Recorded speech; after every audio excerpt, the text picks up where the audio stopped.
वृषभ राशि, ढोल और नगाड़ा दोनों बजेगा। 14 अक्टूबर से लेकर 5 फरवरी 2025 तक बहुत बड़ा सरप्राइज़ मिलने वाला है। जी हाँ, अगर आप भी एक वृषभ राशि के जातक हैं तो आज का यह ज्योतिष का कार्यक्रम आपके लिए बड़ा ही महत्वपूर्ण साबित होगा। देखिए, आज हम बात करने के लिए जा रहे हैं देवगुरु बृहस्पति के वक्री गोचर प्रभाव के बारे में। जी हाँ, बीते 9 अक्टूबर 2024 की दोपहर देवगुरु बृहस्पति अपनी चाल में परिवर्तन करके मार्गी से वक्री हो चुके ने कहाँ पर हुए हैं, तो वृषभ राशि में, यानी कि आपकी ही राशि में। वैसे तो आपकी राशि के स्वामी शुक्र के नैसर्गिक शत्रु ग्रह हैं बृहस्पति, लेकिन इसके बावजूद आपके फर्स्ट हाउस में इनका वक्र होना कुछ मामलों में आपके लिए बड़ा ही फायदेमंद साबित होगा। देखिए, जब कोई ग्रह वक्र होता है तो उसके अंदर चेष्टा बल की वृद्धि हो जाती है और वह ग्रह अपना परिणाम 3 गुना ज़्यादा प्रदान करता है।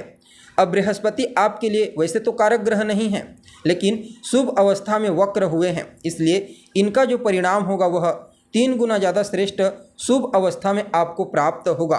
अब देखिए, बृहस्पति आपके लिए कहाँ पर वक्र हुए हैं, तो आपके फर्स्ट हाउस में, यानी कि आपके लग्न भाव में, आपके 11वें भाव और 8वें स्थान के स्वामी बनकर के लग्न स्थान से ट्रांजिट कर रहे हैं।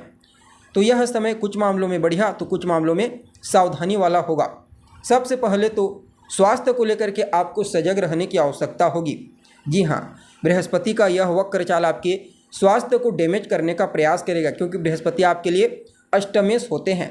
लेकिन अगर आप अपने खान पान, रहन सहन, अपने दैनिक दिनचर्या पर ध्यान देते हैं और नियमित रूप से मेडिटेशन करते हैं, अध्यात्म से, धार्मिक क्रियाकलाप से जुड़े रहते हैं, अच्छे तरीके से धर्म का पालन करते हैं, तो फिर कोई ज़्यादा प्रॉब्लम आपको नहीं होगी। बाकी बृहस्पति आपके फर्स्ट हाउस में आपके पर्सनैलिटी को निखारने का प्रयास करेंगे। न सिर्फ कार्य स्थल पर आपका प्रदर्शन दमदार होगा, बल्कि सामाजिक स्तर पर भी, पारिवारिक जीवन में भी आपका इन्वॉल्वेशन काफ़ी महत्वपूर्ण होने वाला है। इस वक्री गोचर प्रभाव के चलते स्वास्थ्य से संबंधित समस्याओं से, वैसे तो पूर्व में अगर कोई थी समस्या तो उससे मुक्ति मिल जाएगी, लेकिन अभी आपको सावधान रहने की आवश्यकता है। बाकी बृहस्पति आपके लिए आगे बढ़ने के लिए कुछ नए अवसर खोलते हुए नजर आएंगे। आपके लिए अष्टमेश और लाभेश बनते हैं, इसलिए इस समय आपके जीवन काल में आकस्मिक रूप से भी लाभ प्रदान कर सकते हैं और आपके व्यक्तित्व में लाभ प्राप्त करने की चाहत भी कुछ ज़्यादा ही रहने वाली है। इस समय आपकी प्राथमिकता लाभ के ऊपर रहेगी। कहाँ से लाभ आए, कैसा लाभ, ये सब कुछ बृहस्पति इस समय आपको सिखाने का प्रयास करेंगे।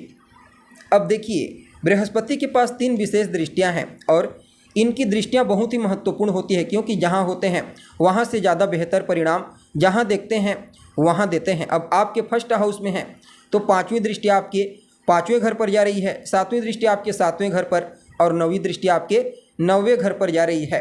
अब समझने का प्रयास कीजिए। 5वीं दृष्टि के प्रभाव के चलते बृहस्पति आपको संतान से संबंधित तकलीफ़ों से बाहर निकालेंगे। संतान को लेकर के अगर कहीं कोई चिंता थी, समस्या थी, उसके बिहेवियर को लेकर के, हेल्थ, उसके करियर, फ्यूचर, किसी भी पॉइंट को लेकर के, तो उस समस्या को दूर कर देंगे। लव लाइफ में निखार आएगा। अगर आप किसी के साथ रिलेशनशिप में हैं तो उत्तरोत्तर आपके रिलेशनशिप को और बेहतर बनाने का प्रयास करेंगे। अगर आप चाहते हैं कि प्रेम संबंध को वैवाहिक संबंध में तब्दील करें तो उसके लिए भी बृहस्पति का यह वक्र गोचर बहुत ही बढ़िया रहने वाला है। विद्यार्थियों के लिए तो कहना ही नहीं, चाहे फिर किसी भी फील्ड के विद्यार्थी क्यों ना हो, प्रतियोगी परीक्षा के क्षेत्र में आपको ही विजयी दिलाएंगे। और अगर आप कोई नया भी एडमिशन लेना चाहते हैं, कोई परिवर्तन करना चाहते हैं, तो उसके लिए भी समय बढ़िया रहेगा। आपने पूर्व में कोई अच्छा काम किया था, किसी की मदद की थी मुश्किल परिस्थिति में, तो इस समय ईश्वरीय कृपा आपको मुश्किल परिस्थिति में मदद के लिए तैयार देखने को मिलेगी। जी हाँ, यूँ समझ लीजिए बृहस्पति का यह वक्र चाल आपके लिए ईश्वरीय कृपा प्रदान कराने वाला साबित होगा। अब इनकी 7वीं दृष्टि आपके 7वें स्थान पर जा रही है। परिणाम स्वरूप आपके वैवाहिक जीवन को बेहतर बनाएंगे, वैवाहिक जीवन में खुशियाँ लाएंगे, जीवन साथी के साथ आपके रिश्तों में मधुरता लाएंगे, उनका सपोर्ट आपको दिलाएंगे, एक दूसरे के प्रति सम्मान की भावना, प्रेम की भावना मजबूती के साथ देखने को मिलेगी, जिसके चलते मैरिड लाइफ उत्तरोत्तर इस वक्री चाल प्रभाव के चलते बेहतर होता हुआ नजर आ रहा है। अगर आप एक व्यापारी हैं, चाहे फिर आप पार्टनरशिप में बिजनेस करते हैं या फिर स्वतंत्र रूप से करते हैं, इंडिपेंडेंस, तो वहाँ पर भी आपको बृहस्पति के प्रभाव से लाभ ही देखने को मिलेगा। दोस्तों का रिश्तेदारों का भी सहयोग आपको मिलने वाला है। और बृहस्पति की नवम दृष्टि आपके नवम भाव अर्थात आपके भाग्य भाव पर जा रही है। परिणाम स्वरूप बृहस्पति इस समय न सिर्फ आपको भाग्य का साथ दिलाएंगे बल्कि धर्म के क्षेत्र में, अध्यात्म के क्षेत्र में आपकी रुचि को भी बढ़ाने का कार्य करेंगे। आपके पिता को कार्य क्षेत्र में विशेष सफलता प्रदान करेंगे। खास करके गवर्नमेंट सेक्टर से जुड़े हुए हैं तो कहना ही नहीं। और उनके स्वास्थ्य में भी अगर पूर्व में कोई समस्या थी तो उसमें भी सुधार करने का प्रयास करेंगे। यह समय धार्मिक यात्रा, व्यापारिक यात्रा के लिए भी काफ़ी अनुकूल नज़र आ रहा है। आपको अपने वरिष्ठ जनों का, बड़े बुजुर्गों का भी विशेष आशीर्वाद और स्नेह प्राप्त होगा। बड़े भाई बहनों के साथ भी आपके तालमेल को बेहतर बनाने का प्रयास करेंगे। उनका सहयोग, आपका सहयोग बराबर मात्रा में देखने को मिलेगा। यानी कि कुल मिलाकर के देखा जाए तो आप सभी वृषभ राशि वालों के लिए बृहस्पति का यह वक्री गोचर बढ़िया रहेगा। इस समय को और बेहतर बनाने के लिए आप ओम सुम शुक्राय नमः इस मंत्र का शुक्रवार के दिन से प्रारंभ करके रोजाना 108 बार कम से कम 3 माला या फिर 5 माला जाप कीजिए। साथ ही साथ गाय की सेवा करना, गाय को हरा चारा खिलाना, खास करके गुरुवार और शुक्रवार के दिन आपके लिए विशेष फायदेमंद साबित होगा। तो दोस्तों, उम्मीद करते हैं जानकारी आपको अच्छी लगी होगी। अभी के लिए बस इतना ही। पुनः मुलाकात होगी एक नए और ताज़ा एपिसोड में। तब तक के लिए नमस्कार।